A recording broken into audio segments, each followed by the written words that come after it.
আসসালামু আলাইকুম। আজকে অনুষ্ঠিত স্বাস্থ্য মন্ত্রণালয়ের 60 মুদ্রাক্ষরিক কাম কম্পিউটার অপারেটর অথবা অফিস সহায়ক কাম কম্পিউটার অপারেটরে এই প্রশ্নটা আসছে লিখিত পরীক্ষায়। তো চলুন অঙ্কগুলো করি।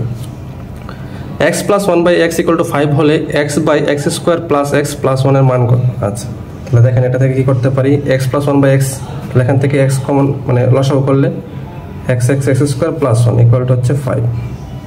তাহলে x² + 1 = হচ্ছে 5x, কারণ কি xটা এই পাশে নিয়ে গুণ করে দিলে x² + 1 = 5x হয়। আচ্ছা, তাহলে এখন দেখেন এই যে ঠিক আছে, এখন হচ্ছে এই যে প্রদত্ত মানটা যে মানটা বের করতে বলছে সেটা এখানে দেখেন এই যে x² + 1, x² + 1 = কি আছে 5x আর হচ্ছে প্লাস x, তাহলে কি হচ্ছে x/6x, তাহলে x কাটা উপরে থাকবে 1, তাহলে 1/6, এটাই হচ্ছে আনসার।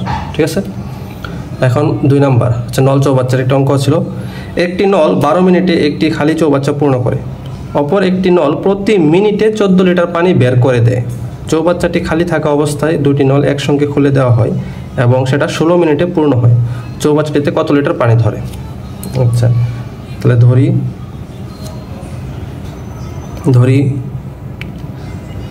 পানি ধরে x লিটার, পানি ধরে কত লিটার? x litre. আচ্ছা, তাহলে দেখেন চৌবাচ্চাটি কি 12 মিনিটে পূর্ণ করে, তাহলে সুতরাং তাহলে প্রথম নল আচ্ছা x লিটার 12 মিনিটে পূর্ণ করে, 12 মিনিটে পূর্ণ করে কত লিটার? x litre. ঠিক আছে, কারণ কি 12 মিনিটে সে সম্পূর্ণ খালি চৌবাচ্চাটি পূর্ণ করে, তাহলে খালি চৌবাচ্চা ধরছি x লিটার, তাহলে 12 মিনিটে পূর্ণ করে x লিটার, তাহলে 1 মিনিটে পূর্ণ করে x/12 লিটার। আচ্ছা, তাহলে এখন প্রশ্ন মতে দেখেন চৌবাচ্চাটি বলছে কি দুইটা নল একসঙ্গে খুলে দিলে কত মিনিট কাজ করছে? তারা 16 মিনিট কাজ করেছে। তাহলে এই দেখেন প্রথম নল 1 মিনিটে এতটুকু ভরে, তাহলে ইনটু হচ্ছে 16 মিনিটে সে কতটুকু ভরবে, আর হচ্ছে কি মানে কতটুকু পূর্ণ করবে। আচ্ছা, আর হচ্ছে প্রতি মিনিটে 14 লিটার পানি বের করে দেয় দ্বিতীয় নল, তাহলে দ্বিতীয় নল 1 মিনিটে বের করে 14 লিটার গুণন কত মিনিট ধরে কাজটা করছে? সে 16 মিনিট ধরে, কারণ কি 16 মিনিট ওই দুইটা নলই কাজ করছে। তাহলে প্রথম নলটা কি করছে? পূর্ণ করছে, দ্বিতীয় নল খালি করেছে, তাহলে পূর্ণ থেকে খালি বাদ দিলে এই 16 মিনিট ধরে কি করছে? পানিটা পূর্ণ হয়। পানিটা পূর্ণ হয় মানে কি? চৌবাচ্চাটি পূর্ণ হওয়া মানে এই x লিটার পূর্ণ হয়েছে, এই জন্য এটা গুণ এটা সমান হচ্ছে x। ঠিক আছে, তাহলে কাটাকাটি করে 4 দ্বারা 4 3, তাহলে 4x/3, এই যে 4x/3, আর এই এক্সটা কি পাশে নিয়ে আসি -x = হচ্ছে মাইনাসের 14 গুণ 16, তাহলে ওই পাশে গেলে কি হবে? প্লাসের 14 গুণ 16, তাহলে এখানে লসাগু হয় 4x - 3x = হচ্ছে 14 গুণ 16, তাহলে 4x থেকে 3x গেলে কি থাকে? একটা x = হচ্ছে 14 গুণ 16 গুণ 3। ঠিক আছে, তাহলে 3 14 42 গুণ 16। ঠিক আছে, তাহলে 42 গুণ 16 দিলে কত হয়? দেখেন যদি 40 দ্বারা 16কে গুণ দেই, 4 16 কত? 4 16 64, 640 আর 16 দুগুণে 32, তাহলে কত হয়? 672। ঠিক আছে, তাহলে 672, তাহলে x = হচ্ছে 672 লিটার, এটাই হচ্ছে আনসার। নাম্বারে দেখেন একটা কি উৎপাদক ছিল, হ্যাঁ উৎপাদকের বিশ্লেষণ করো। তো এটা x³ x² x 81, এটা অনেক বড়, বোঝা যাচ্ছে না, কি করবো আমরা ফাংশন অফ x ধরি। ঠিক আছে, তাহলে function of x = 10x³ - 9x² - 144x - 81। ঠিক আছে, আচ্ছা তাহলে 10 দ্বারা যদি 81 গুণ দিই 810, 81 গুণ দিই 810। আচ্ছা, মনে করেন 810-এর কি উৎপাদক হইতে পারে? 1 হইতে পারে, যেহেতু জোড় সংখ্যা 2 হইতে পারে, 8 আর 1-এর যোগফল 9, তাহলে 3 হইতে পারে, 5 হইতে পারে, তো এরকম। তাহলে মানগুলা কি হবে? এগুলার প্লাস মাইনাসে যে কোনো একটা মান বসাইলে আমার কি হবে? এটার মান 0 হবে। তাহলে যদি 1 বসাই 10 9 144 থাকে, যোগ বিয়োগ করলে হবে না। যদি 2 বসাই 2 কিউবে 8, তাহলে 80 প্লাসের 80, যদি প্লাসের 2 বসাই প্লাসের 80 মাইনাসের 81, আর বাকি দুটো মাইনাসের সংখ্যাটা অনেক বড় হয়ে যায়। যদি -2 বসাই তাইলেও হয় না। যদি 3 বসাই তাহলে 3 কিউবে 270, 3 14 42, এটাই বেশি হয়ে যায়, মাইনাসেরটা বেশি হয়ে যায়। যদি -3 বসাই, দেখেন -3 দ্বারা এটা মিলবে, -3 বসালে দেখেন 10 × -3³ - 9 × x7 - 3² - 144 × -3 - 81, তাহলে -3 কিউবে কত হয়? -27, কারণ কি মাইনাসের উপর পাওয়ার বিজোড় থাকলে মাইনাস হয়ে যায়। তাহলে -270, মাইনাসের উপরে স্কোয়ার থাকলে কি সেটা প্লাস হয়ে যায়, 9 নং 81, কিন্তু সামনে আরেকটা মাইনাস আছে, তাহলে এই জন্য মাইনাসই থাকবে। মাইনাসে মাইনাসে প্লাস, প্লাস কত 3 14, 3 4 12, 2 হাতে আছে 1, 3 14 42, 43, 432 মাইনাস 81।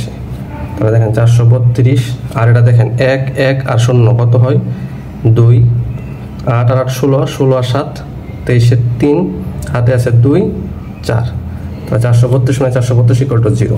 ঠিক আছে, তার মানে সুতরাং x তার বিপরীত মানটা যদি মাইনাস থাকে তাহলে অবশ্যই তার বিপরীত মানটা, তার মানে সুতরাং x + 3 f of x এর একটি উৎপাদক। তাহলে 10x³ - 9x², 144x - 81। তাহলে x + 3। তাহলে দেখেন আমার প্রথম কি করতে হবে, প্রথম রাশি মিলাতে হবে। তাহলে প্রথম রাশি মিলাতে গেলে আমার কি লাগবে, 10x² দ্বারা গুণ দিতে হবে, কারণ কি আমার শুধু x আছে। তাহলে 10x² আর x গুণ করলে কি হয় 10x³। এখানে আছে কি প্লাসের, তাহলে প্লাস 3 10 30x², তাহলে প্লাসের 30x², কিন্তু আমার ডাকে আছে কি -9, তার মানে আমি যদি -39x² দিই তাহলে 39 থেকে 30 গেলে 9টা থাকবে। তার মানে কি দরকার আমার -39x। দেখেন -39x -x², ঠিক আছে। এখন প্লাসে মাইনাসে মাইনাস 3 29 কত 120 থেকে 3 কম 117, তাহলে 117x। তাহলে 117x আর আমার এখন 144x, তার মানে আমার কত লাগবে আরো -27x লাগবে। তার মানে -27x + 3। দেখেন -27x প্লাসে মাইনাসে -81, এই যে আমার ডাক মিলে গেছে। তার মানে কি থাকলো x + 3 10x² - 39x -27। অঙ্ক কি এখানে শেষ না, এখানে এটা আবার মিডল টার্ম ফ্যাক্টর যাবে। 10 27 কত 270, তাহলে দেখেন 39 আছে আর 270 আছে, তাহলে 30 9 270। ঠিক আছে, এই যে দেখেন 30 9 কত হয় 270 হয়ে যায়, কিন্তু 30 9 যদি দেন তাহলে ভুল হবে, কারণ কি 30 আর 9 দিলে কি করতে হবে -30 -9 দিতে হবে, তা না হলে -39 হবে। ঠিক আছে, 30 আর 9, কিন্তু মাইনাসে মাইনাসে কি হয়ে যায় প্লাস হয়ে যায়, কিন্তু আমার এখানে আছে কি মাইনাস। তাহলে দেখেন 270 আর কীভাবে করা যায়, 45 × 6, ঠিক আছে। দেখেন 45 × 6 270 হয়, 240 আর 30 270, আর দেখেন 45 থেকে 6 গেলে 39 থাকে। ঠিক আছে, তাহলে এটা কী করতে হবে 10x² মাইনাসের 45x প্লাসের 6x মাইনাসের 27, 45 থেকে 6 গেলে 39, 6 45 270, কারণ কি 10 আর 27 গুণ হবে। তাহলে x + 3, এখান থেকে কি কমন যায়, এখান থেকে 5 কমন যায়, 5x কি থাকে 2x মাইনাস হচ্ছে 5 নং 9, এখানে কি কমন যায় 3, 2x - 9, 3 নং 27, 3 দুগুণে 6। তাহলে x + 3 5x + 3 2x - 9, এটাই হচ্ছে আনসার। 4, একটি লঞ্চে ডেকের যাত্রী সংখ্যা কেবিনের যাত্রী সংখ্যার 4 গুণ অপেক্ষা 2 জন বেশি। ডেকের যাত্রী সংখ্যা কেবিনের যাত্রী সংখ্যার 4 গুণ অপেক্ষা 2 জন বেশি। কেবিনের মাথা পিছু ভাড়া ডেকের মাথা পিছু ভাড়ার দ্বিগুণ। ডেকের ভাড়া 30 টাকা, মোট ভাড়া হয় 1680 টাকা। তাহলে ওই লঞ্চে মোট যাত্রী সংখ্যা কত? আচ্ছা, তাহলে ধরি লঞ্চে ডেকের যাত্রী সংখ্যা কেবিনের যাত্রী সংখ্যার 4 গুণ। তাহলে কেবিনের যাত্রী সংখ্যা ধরি কেবিনের যাত্রী হচ্ছে কত x জন, তাহলে ডেকের যাত্রী কত জন? ডেকের যাত্রী হচ্ছে 4 গুণ অপেক্ষা। ঠিক আছে, তাহলে 4 গুণ অপেক্ষা আরো 2 জন বেশি, তাহলে এতজন। ঠিক আছে, তাহলে মোট যাত্রী কতজন? মোট যাত্রী হচ্ছে x + 4x + 2, মানে হচ্ছে কত 5x + 2 জন। এটা হচ্ছে মোট যাত্রী। আচ্ছা, এখন আরেকটা জিনিস বলা আছে কি কেবিনের মাথা পিছু ভাড়া ডেকের মাথা পিছু ভাড়ার দ্বিগুণ। তাহলে ডেকের ভাড়া যদি 30 টাকা হয়, তাহলে সুতরাং কেবিনের ভাড়া কত? কেবিনের ভাড়া হচ্ছে 30 × 2 কত টাকা? 60 টাকা।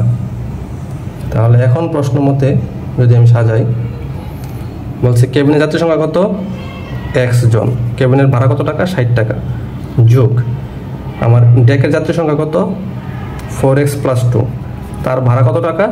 30 টাকা করে। এই 2 টাকার মোট যোগফল কত হচ্ছে আমার? টোটাল ভাড়া কত টাকা? 1680 টাকা। এই যে 1680 টাকা।